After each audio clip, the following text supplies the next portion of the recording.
देखिए कल एक क्वेश्चन चल रहा था, उस क्वेश्चन में आपको बताया गया था कि 3 टाइप्स पाए जाएंगे कोऑर्डिनेट एक्सिस के अलोंग, मतलब 3 तरह के क्वेश्चंस उसमें बनते हैं। पहला टाइप होता है राइट एंगल ट्रायंगल का, दूसरा टाइप होता है राइट एंगल ट्रायंगल को छोड़ करके बाकी किसी ट्रायंगल का, और तीसरा टाइप होता है कि किसी भी शेप के चारों तरफ। ठीक है, तो राइट एंगल ट्रायंगल वाला चल रहा था, आज हम दोनों केस डिस्कस कर लेंगे। राइट एंगल ट्रायंगल वाले में कल हमने ऐसे बनवाया था, आपसे कहा था कि ये x एक्सिस है, ये y एक्सिस है। x इज इक्वल टू 0 का मतलब y axis, y is equal to 0 का मतलब x एक्सिस, और एक लाइन ऐसे मिली थी x cos theta plus y sin theta is equal to p। एक लाइन आपको ये मिली थी, इसका मतलब होता है कि इस पर ओरिजिन से एक परपेंडिकुलर डाला गया, ये एंगल थीटा है और ये डिस्टेंस कितनी हो गई, p हो गई, and this is your origin. इतना बताया गया था।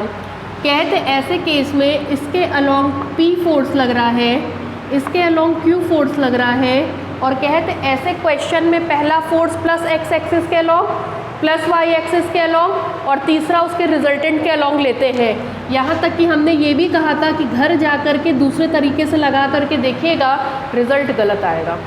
ठीक है, इतनी इम्पोर्टेंस है इसमें कि किस दिशा में फोर्स लग रहा है।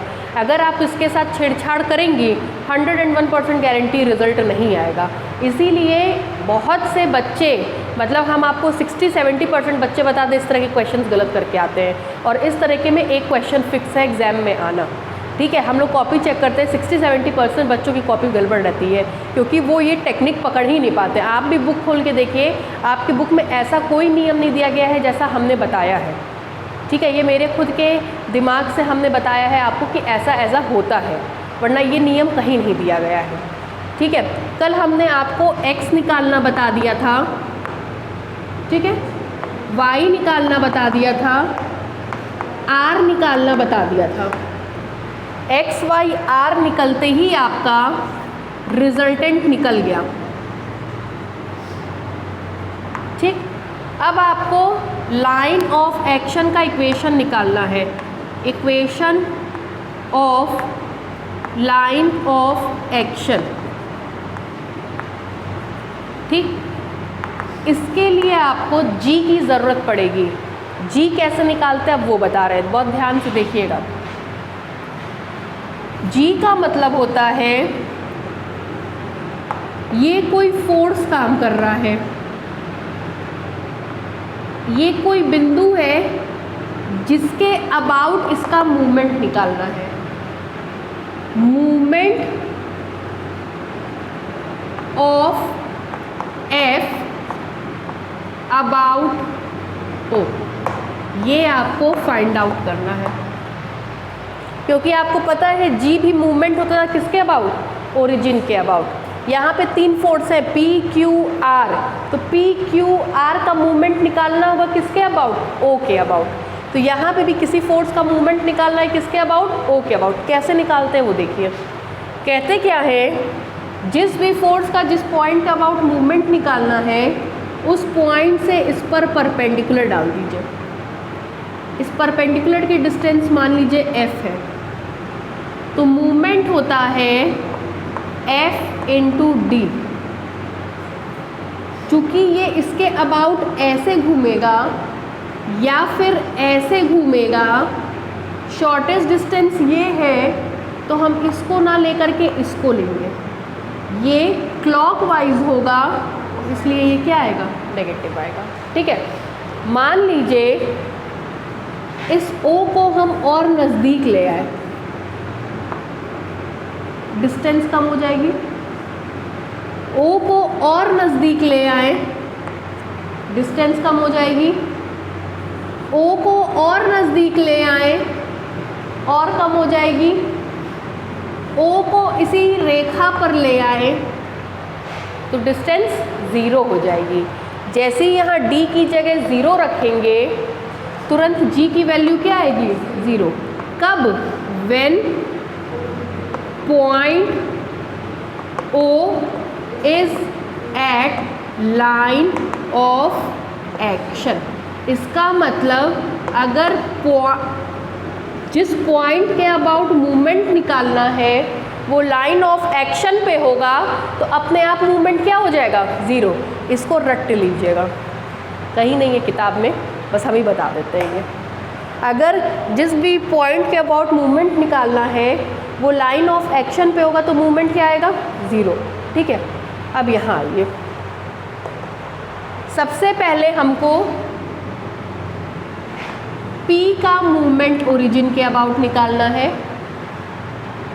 Q का मूवमेंट ओरिजिन के अबाउट निकालना है, R का मूवमेंट ओरिजिन के अबाउट निकालना है। ध्यान दीजिएगा, P के लाइन ऑफ एक्शन पर ही O स्थित है, इसका मतलब मूवमेंट क्या होगा, ज़ीरो। Q के लाइन ऑफ एक्शन पर ही ओरिजिन स्थित है तो मूवमेंट क्या होगा, ज़ीरो। R के लाइन ऑफ एक्शन पर ओरिजिन स्थित नहीं है तो ओरिजिन से इस पर क्या डालेंगे, परपेंडिकुलर। ठीक, मूवमेंट निकाल रहे हैं। G is equal to P के लाइन ऑफ एक्शन पर ओरिजिन है, डिस्टेंस ज़ीरो, Q के लाइन ऑफ एक्शन पर distance zero, F into D, R into D,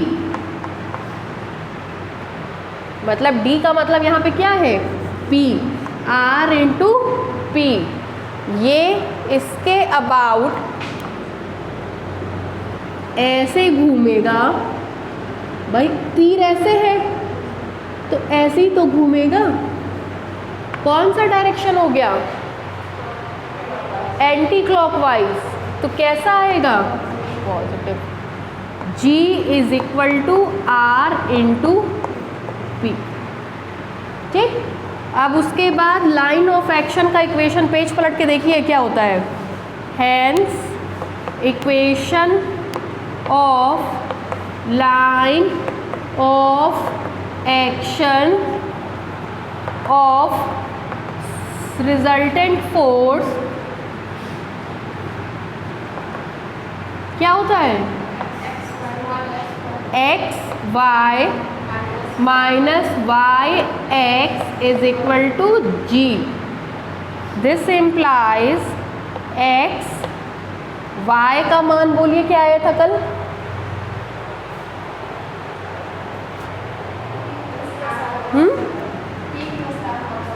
P plus R cos X का मान, वाई का मान नहीं है, एक्स का मान बोलिए,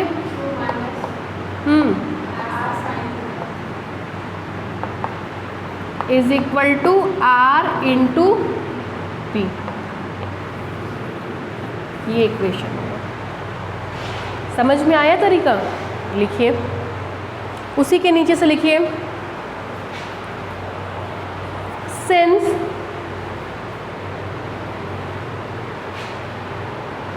the point O, since the point O is situated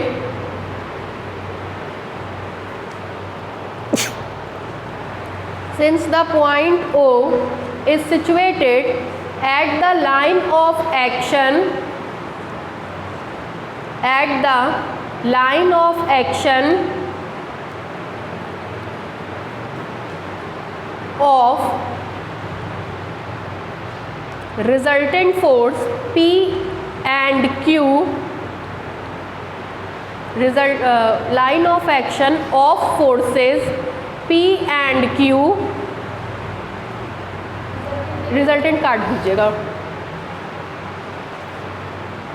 Since the point O is situated on the line of action of forces capital P and capital Q,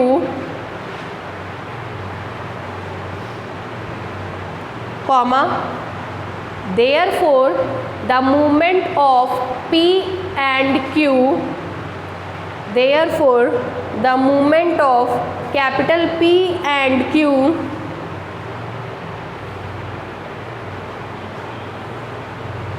about origin O is 0. about origin O is 0. नीचे से लिखिए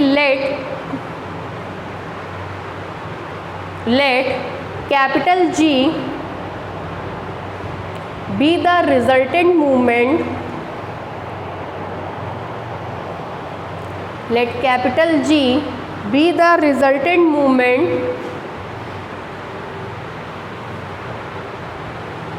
of all the forces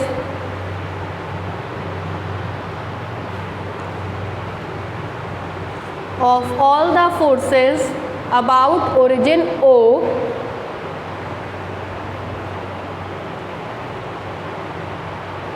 then पूरा उतार लीजिए यहाँ से यहाँ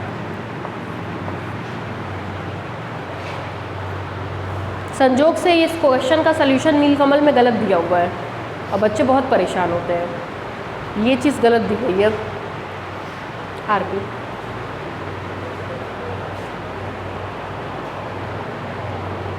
आप लोग में से कंप्यूटर एप्लीकेशन है किसी का? आपका है और आपका? कंप्यूटर एप्लीकेशन भी चलेगा। ट्यूसडे से थर्ड ईयर वालों का शुरू हो रहा है कंप्यूटर एप्लीकेशन, ठीक है। जब सेकेंड ईयर में थोड़ा 2-4 और कलेक्ट हो जाएंगे तब शुरू कराएंगे। इलेक्ट्रॉनिक्स क्यों ले लिया आपने? जैसे इलेक्ट्रॉनिक्स ना सेल्फ डिफेंस है। जब हम पढ़ते थे तो मेरी फ्रेंड ने इलेक्ट्रॉनिक्स एमएससी किया था, थर्ड ईयर में, सेकेंड ईयर में ली थी इलेक्ट्रॉनिक्स, थर्ड ईयर में फिर इलेक्ट्रॉनिक्स फिजिक्स ली थी, बहुत झेली थी। क्योंकि सेल्फ डिफेंस है ना, तो इनका एग्ज़ाम यूनिवर्सिटी के साथ नहीं होता है, कभी भी कराते हैं अपने मन से। तो कई बार इनका एमएससी 2 साल की जगह 3 साल में कंप्लीट होता है। इसलिए हमने आपसे पूछा कि इलेक्ट्रॉनिक्स क्यों लिया। अगर अभी भी चेंज हो पा रहा हो तो करा लीजिएगा, मत फंसिए इलेक्ट्रॉनिक्स के चक्कर में। इलेक्ट्रॉनिक्स कोई लेता ही नहीं है इसीलिए, क्योंकि इलेक्ट्रॉनिक्स का डिपार्टमेंट सेल्फ डिपार्टमेंट है, वो यूनिवर्सिटी से एफिलेटेड नहीं है, उनका खुद का डिपार्टमेंट है। तो उन पर एग्जामिनेशन से रिलेटेड कोई भी चीज़ लागू नहीं होती है। तो अगर बदल पाए तो रो के गिड़गिड़ा के बस बदलवा लीजिएगा शांति से, ठीक है। मत पड़िएगा उसके चक्कर में। और आपके भी जान पहचान में कोई हो इलेक्ट्रॉनिक्स का तो उसको भी बोल दीजिएगा कि बदल लो, झेल जाएंगे एकदम। भाई हो जाना चाहिए। अब देखिए कल चली जाइएगा यूएफए कॉलेज, कल कोचिंग तो बंद रहेगा, कल चली जाइएगा। जो आपके डिपार्टमेंट में है उनसे कहिएगा कि सर हमारा बदल जब पढ़ नहीं पाएंगे, हमको आता नहीं है, ठीक है। थोड़ा सा रोना धोना मचाइएगा। अगर रो धो के काम हो जा रहा है तो करवा लीजिए, मतलब हम फेवर में नहीं है इलेक्ट्रॉनिक्स के, परेशान हो जाएंगी।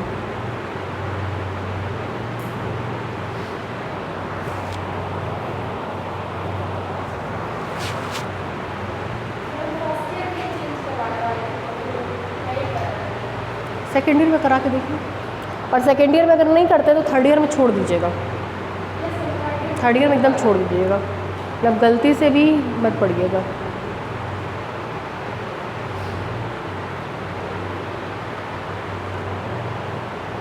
थर्ड ईयर में फिर फिज़िक्स मैथ्स मिलेगा आपको, फिज़िक्स मैथ्स से पढ़िएगा। और फिज़िक्स मैथ्स सबसे अच्छा कॉम्बिनेशन है, हम खुद फिज़िक्स मैथ्स से रहे हुए हैं, बहुत अच्छा कॉम्बिनेशन है, उसमें परेशान होने की ज़रूरत नहीं है, बहुत अच्छा है। मतलब केमिस्ट्री भी हम लोगों को कहते हैं एक दफ़ा छोड़ दो, फिज़िक्स मैथ्स हमेशा बहुत अच्छा कॉम्बिनेशन है, रिज़ल्ट अच्छा बनता है फिज़िक्स मैथ्स से।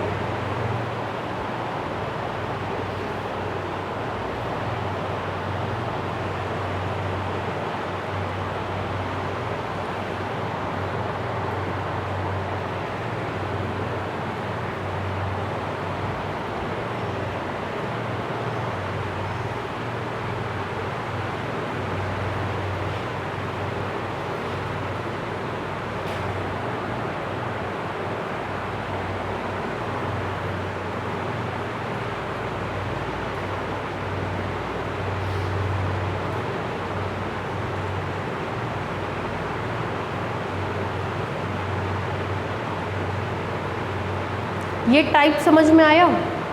इस टाइप की पहचान क्या होगी, इसमें राइट एंगल ट्रायंगल बनेगा। तो एक फोर्स हमेशा प्लस एक्स एक्सिस के अलॉन्ग, दूसरा प्लस वाई एक्सिस के अलॉन्ग, और तीसरा हमेशा और हमेशा उसके रिजल्टेंट के अलॉन्ग होगा। चाहे इसमें क्लॉकवाइज बने, चाहे एंटी क्लॉकवाइज बने या ना बने, हमको उससे मतलब नहीं है। एरो हमेशा ऐसे ही लगेंगे, plus X axis plus Y axis और तीसरा उनके रिजल्टेंट के अलॉन्ग। इसमें छेड़छाड़ करेंगी तो रिजल्ट गलत आएगा फिर। ठीक है, क्लियर है ये। अब इसी पे दूसरा क्वेश्चन करा रहे हैं। ठीक है, लिखिए।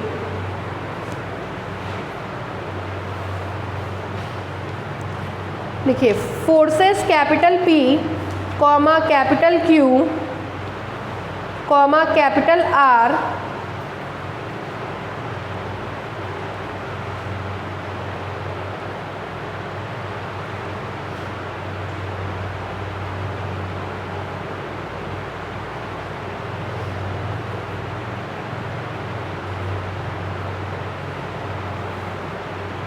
Forces capital P comma capital Q comma capital R act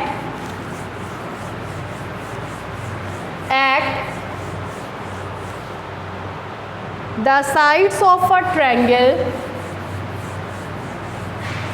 act the sides of a triangle formed by the line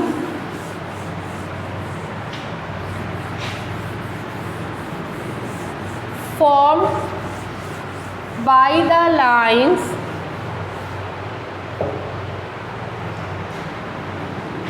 x plus y is equal to 1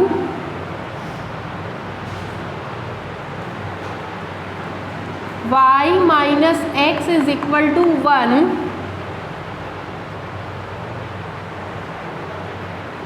and y is equal to 2 respectively.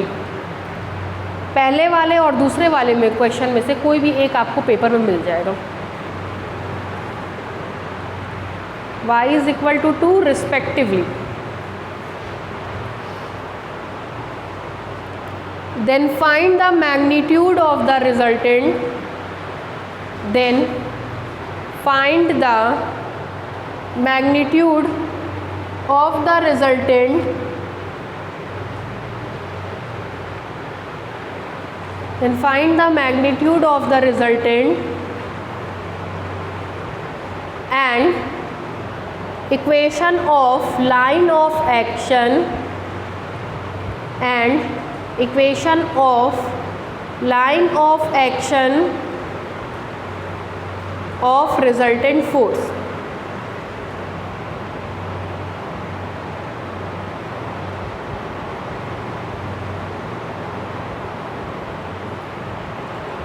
ठीक है, इसमें एक नाम दिया triangle दिया है ना, तो पहले बना के देखना पड़ेगा कैसा ट्रायंगल बन रहा है।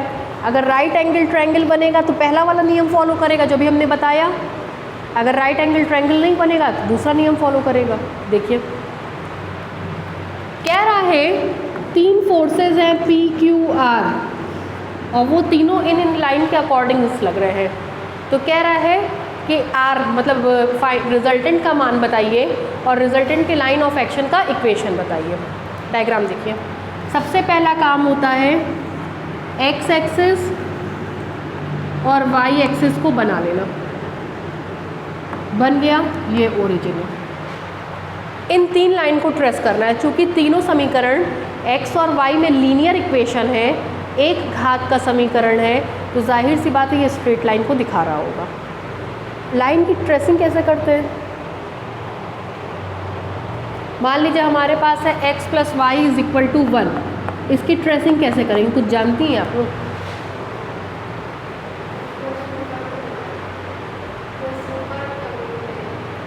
क्या चीज़? ट्रेसिंग नहीं आती है। ट्रेसिंग मतलब इस सरल रेखा को उस पर बनाना है। कैसे बनाएं? करके दिखाइए हमको। सरल रेखा को भाई पढ़ा होगा ना बीएससी फर्स्ट ईयर में, curve tracing. BSc first year में चैप्टर है कर्व ट्रेसिंग, समीकरण को ट्रेस करना। बहुत बड़े बड़े समीकरण आते थे, उसको ट्रेस करते थे। इसको कैसे करेंगे, कैसे बनाएं, कैसे पता करेंगे कि x + y = 1 कहाँ से जाएगी, कैसी दिखेगी। कैलकुलस में था कर्व ट्रेसिंग। आज से 9 साल पहले हमने अपने करियर के 9 साल क्यों 12 साल पहले हम अपने करियर की शुरुआत जो है कैलकुलस से किए थे। बस बीएससी फर्स्ट ईयर के 10 बैच थे, 10 में कैलकुलस पढ़ाते थे। खूब तारीफ हुई, बच्चे एकदम पागल। तब फिर हमने सेकेंड ईयर लिया, थर्ड ईयर लिया, एमएससी लिया, आईआईटी 11-12 लिया, इतना हम पढ़ाए हुए। जिस साल हमने छोड़ा उस साल एमएससी पे ताला लग गया, कोई पढ़ाने वाला नहीं था। एमएससी मेरा 96.7% से क्वालिफाइड है।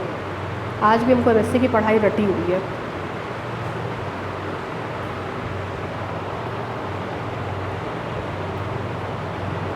नहीं, अच्छा, एक सरल रेखा को खींचने के लिए कितने बिंदुओं की आवश्यकता होती है? Very good, 2। किसी भी स्ट्रेट लाइन को बनाने के लिए कम से कम 2 पॉइंट्स चाहिए। अगर आपके पास कहीं पे भी 2 पॉइंट होगा, आप स्ट्रेट लाइन ट्रेस कर ले जाएंगी। ठीक है, एक्स वाई की वैल्यू निकालने कम से कम 2 समीकरण चाहिए होंगे। एक समीकरण को ट्रेस करने के लिए एक्स वाई की वैल्यू कैसे निकलेगी? चलिए कोई बात नहीं, अब जो बता रहे हैं अब सीखिए। आपके सर फर्स्ट जो पढ़ा रहे हैं अभिषेक सर, दाढ़ी मूंछ वाले, मैथ्स वाले, अभी आप लोगों को फर्स्ट ईयर का पढ़ा रहे होंगे, है ना। ग्रुप थियरी पढ़ा रहे हैं ना। हमने कह दिया था उनसे कि बच्चे हमारे कुछ जानते नहीं हैं, तो सेकेंड ईयर में मत आइएगा, अभी कम से कम 2 हफ्ता जो है ग्रुप थियरी पढ़ा दीजिए। जब ग्रुप थियरी आप पढ़ लेंगे ना, तो आपको अपने आप सेकेंड ईयर आने लगेगा। ठीक है, उसके लिए हड़बड़ाइए मत। हम खड़े हैं, हम फरवरी तक कोर्स कंप्लीट करा देंगे, उसकी चिंता मत करिए। ठीक है, लेकिन बता रहे हैं कि जो आप लोग फर्स्ट ईयर में नहीं पढ़े हैं, अभी आप लोगों को उस चीज़ को भुगतना है। और जितने भी अभी यहाँ पे बड़े बड़े सेंटर्स आप लोग देख रहे हैं ना, एकदम पॉइंट से शुरू करेंगे, और जब बच्चों को पहले का नहीं आता होगा तब वो अपना सर पीटेंगे कि अब आप कैसे पढ़ें। ठीक है, अभी तो आप देखिए धीरे धीरे ये जितना आपको बताया जा रहा है, इतना ब्रीफ में कि लाइन ट्रेस करना ऐसे ऐसे कहीं नहीं बताते हैं, कहीं नहीं बताते हैं। बस बड़ी बड़ी सेंटर्स का नाम है, नाम पे बच्चे भागते हैं, अंत में रो के निकलते हैं। यही कहते हैं बहुत बड़ी गलती हो गई। यही हम आपको लिख के दे रहे हैं ये बात। आप लोग नहीं हो तो आपके जो भी फ्रेंड्स हैं, जो भी बड़े कोचिंग को ज्वाइन करेंगे, ज़रा एक आध बार बस बैठिएगा उनके साथ और पूछिएगा ये कैसे होता है। ये हम आपको एकदम कथित बात कह रहे हैं। जब हमने नया नया सेंटर खोला था तो हमने अपने बच्चों को यही कहा था 2 साल पहले कि जब आप और बच्चों के साथ बैठेंगे तो आपकी पहचान अलग होगी। आज वो सारे बच्चे इतना खुशी खुशी कहते हैं कि मैम आपकी बात एकदम सच निकली। हम लोग पढ़ाते थे, 2-2, 3-3 घंटा पढ़ाते थे, लेकिन डेप्थ से पढ़ाते थे, कभी छपवाते नहीं थे। सबसे पहले आप चलिए लाइन ट्रेस करना सिखा रहे हैं। इन्होंने ये बात एकदम सही बताई कि किसी भी एक लाइन को खींचने के लिए कम से कम 2 बिंदुओं की आवश्यकता होती है। 2 बिंदु कैसे मिलते हैं अब वो बताने जा रहे हैं। जब कोई भी लाइन एक्स एक्सिस को कट करती है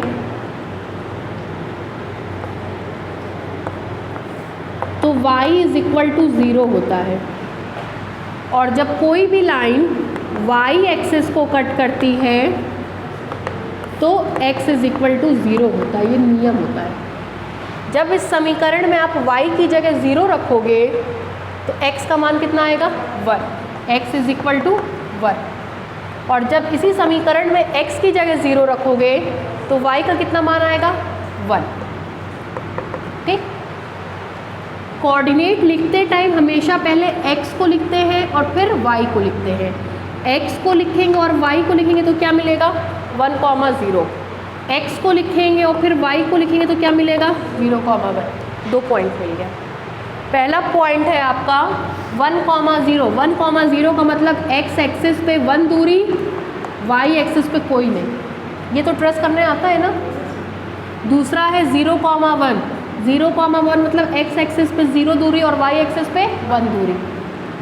इन दोनों से होती हुई एक स्ट्रेट लाइन खींचा, ये स्ट्रेट लाइन है x plus Y is equal to 1।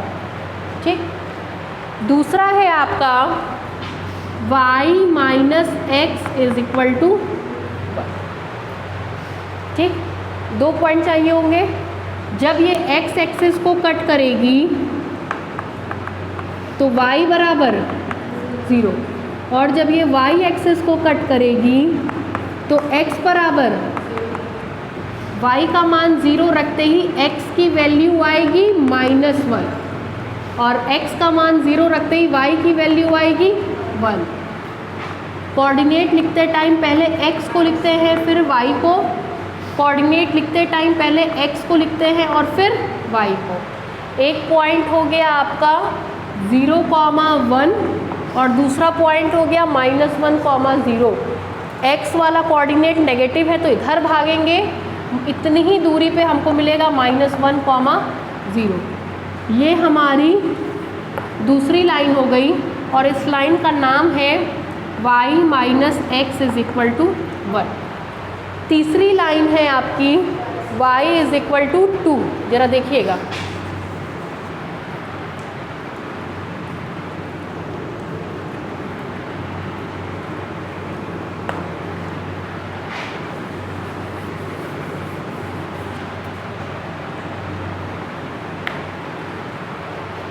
y is equal to 1,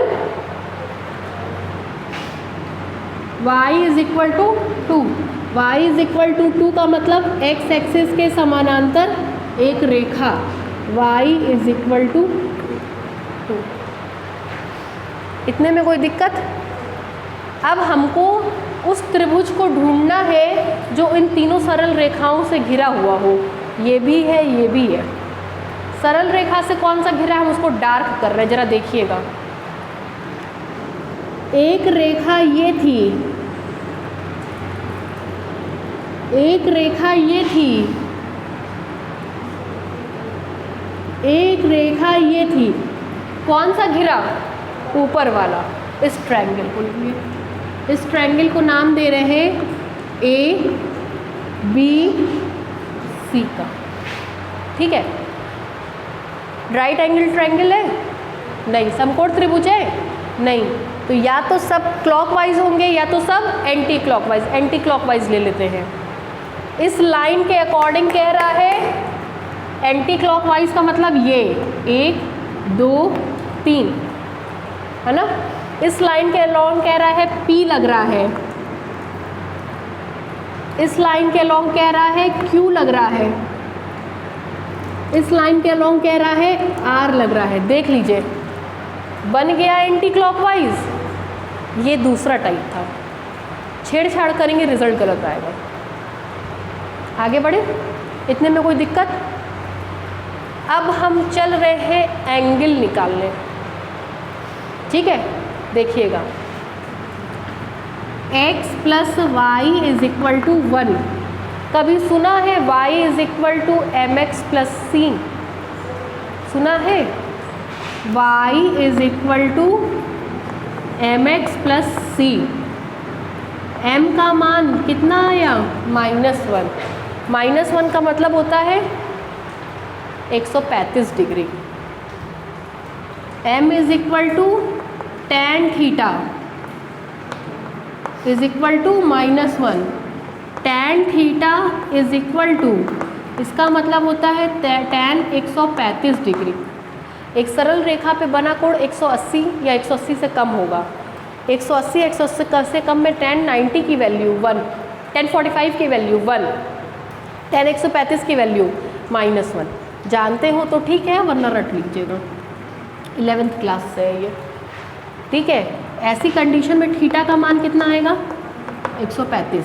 मतलब ये वाली सरल रेखा x एक्सिस से जो एंगल बना रही है वो कितने डिग्री का है? दिख भी रहा होगा 90 से ज़्यादा, है ना। अगर ये 135 होगा तो ये कितना होगा बेटा? 180 में से माइनस कर देंगे, कितना आएगा? 45 डिग्री। ठीक है, 5 5 10, हासिल की लगी 1, 4 4 8, 1, 180। ठीक है। आगे बढ़े। अब इसको देखिए, दूसरा है आपका y minus X is equal to 1, y is equal to M X plus C, m की value 1 is equal to tan 45, theta is equal to 45। दिख भी रहा होगा आपको 90 से कम, ठीक है। वो बेचारी तो पैरेलल है, तो x एक्सिस से पैरेलल होगी तो 0 डिग्री का एंगल बनाएगी, ठीक है। आगे बढ़े अब, चलिए अब हम निकालने चल रहे हैं कैपिटल X, कैपिटल Y और कैपिटल R का मान। उसके लिए हमने आपको समझाया था कि अलग से P को बना लेना एक कोने में, है ना। फिर कहा था Q को बना लेना एक कोने में, फिर कहा था R को बना लेना एक कोने में, बना लिया, ठीक है। इसकी पूंछ को पकड़ना, पूंछ पे दो समानांतर रेखाएं बनाना x एक्सिस के अलोंग और y एक्सिस जो इसको घेरती हो, x y घेर रही है, पूंछ को पकड़ा x y घेर रही है, पूंछ को पकड़ा x y, ठीक है। आगे बढ़े। ये वाली रेखा रिजेंबल करिएगा, ये वाली रेखा, ये वाली रेखा, ये वाली रेखा, ठीक। इसी की पूंछ पे हमने ये और ये बनाया था ना, बनाया था। अगर ये वाला 45 होगा तो ये भी कितना होगा 45, तो ये एंगल कितने डिग्री का हो गया 45 डिग्री। Very good. ये समझ रहे हैं कैसे, ये वाली रेखा, ये वाली रेखा, ये ऐसे, ये ऐसे, ये ऐसे, ये ऐसे, कितना डिग्री है, वेरी गुड। ये कितना होगा 90, वेरी गुड। एंगल से सटा हुआ, कल चिल्ला चिल्ला के बताए थे, एंगल से सटा हुआ हमेशा cos, very good. P cos 45, P sin 45, very good. आधे से ज़्यादा बच्चे ये भी नहीं जानते हैं, सोचते हैं हमेशा x एक्सिस वाला कॉस होता है, y एक्सिस वाला साइन होता है, एकदम गलत है ये। वही लगता है, हमको भी वही लगता था। फिर देखिए, एंगल से सटा हुआ कॉस, दूसरा वाला साइन, ठीक। ये तो है ही एंगल से सटा हुआ कॉस, है ना, तो R cos 90, ठीक है। अनन्या नाम है ना आपका, आंचल, ठीक है आंचल, कोई डाउट।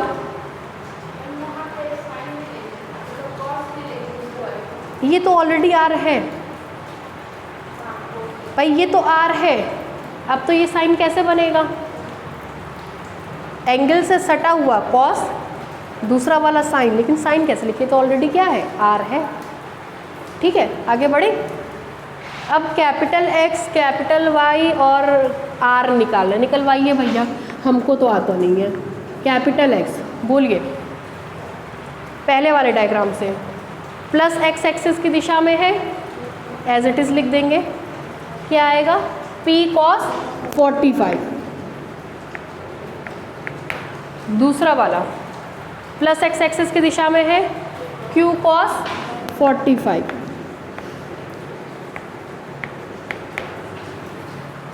तीसरा वाला प्लस x एक्सिस की दिशा में करेंगे तो बोलिए, इधर है R, उधर करेंगे तो माइनस R, माइनस R।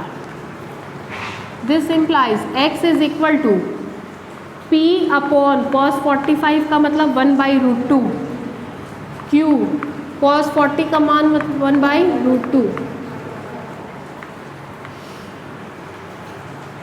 ठीक। y निकलवाइए, पहला वाला माइनस P sin 45, दूसरा वाला क्यू साइन 45, तीसरा वाला are cos 90,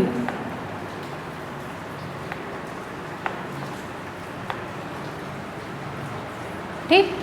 y is equal to minus P by root two plus Q by root two, cos 90 की वैल्यू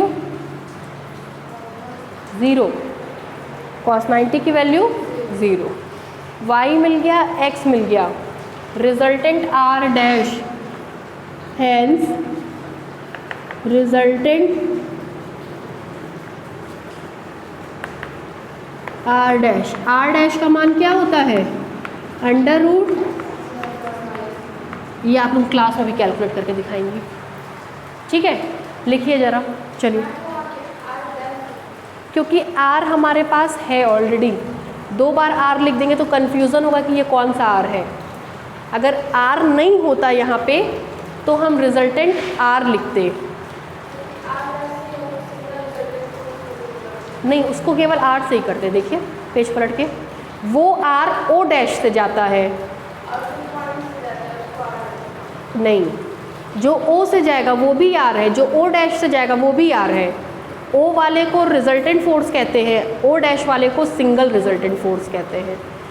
खैर यहाँ पे o डैश की बात नहीं है, r नोटेशन दे रखा था इसलिए हमने रिजल्टेंट की जगह r डैश ले लिया। आप कोई और भी नोटेशन ले सकती हैं, ठीक है। लिखिए, let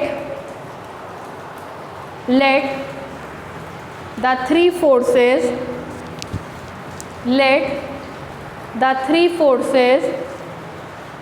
capital P, capital Q, capital R act along the line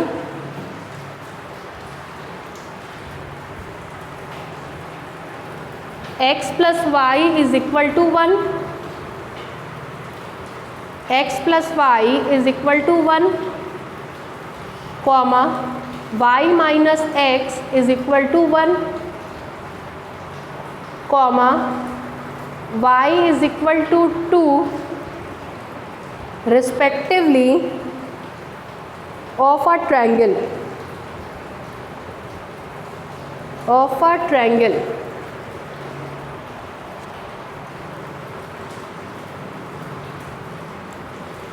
ठीक है, फुल स्टॉप।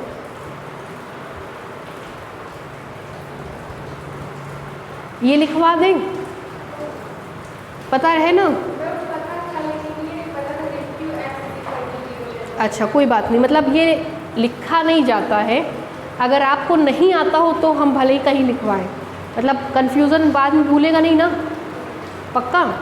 और अगर भूलने का डर हो तो ये लिख लीजिएगा, ऐसे कॉपी के किनारे ऐसे एक मार्जिन बनाइए, है ना, उसमें लिखिए how to trace line x plus Y is equal to 1 और इतना उतार लीजिएगा अगर कन्फ्यूज़न होता हो तो, ठीक है।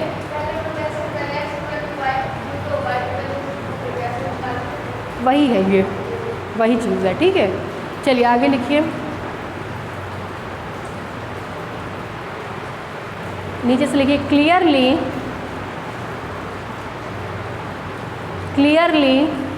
all the three coplanar forces P, Q, R, clearly all the three forces capital P, capital Q, capital R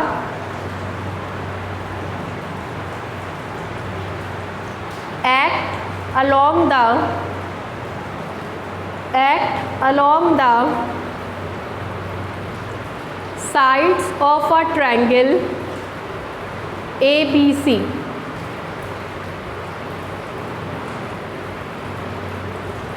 sides of a triangle capital ABC, ठीक है। नीचे से लिखिए let capital X and capital Y,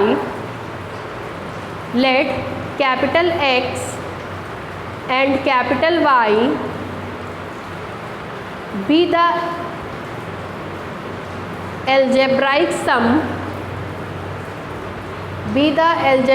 sum of all the coplanar forces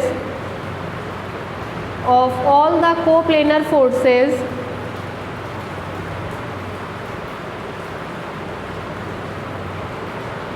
along x-axis and y-axis, along x-axis and y-axis, then देखिए ये उतार लीजिए, ये उतारिए, ये उतारिए, ये उतारिए, ये उतारिए, ये उतारिए, इसका मान निकालिए, डायग्राम बनाइए। ठीक है, इतना काम करके रखिए।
चलिए बताइए ब्लैक बोर्ड पे।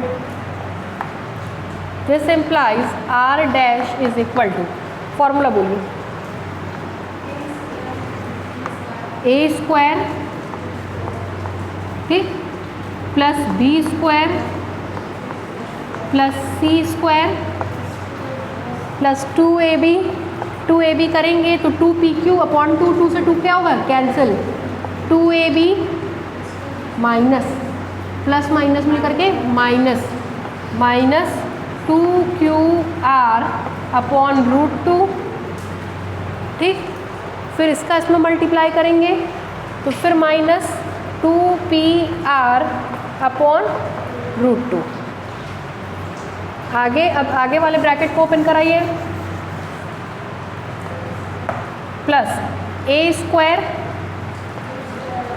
Plus B square minus 2ab minus pq, ठीक, pq से pq cancel, r dash is equal to under root p square by 2 that is p square, q square by 2 that is q square plus r square, ये cancel है ना, बचेगा ये दोनों term, इसको लिख सकते हैं √2 का स्क्वायर, इसको लिख सकते हैं √2 का स्क्वायर, कट जाएगा, आएगा minus √2 r p plus q।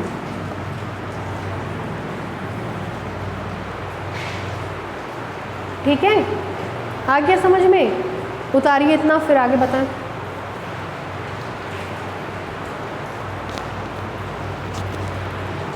इतना उतार के छोड़ दीजिए, फिर अभी देखते हैं सर अगर आते होंगे बारिश से, क्या उनकी पोजीशन अगर आएंगे सर पढ़ाएंगे, हम अगले टर्म पे बता देंगे, और अगर सर नहीं आएंगे तो हम आगे का बताएंगे अभी। ठीक है, उतार के इतना रखिए।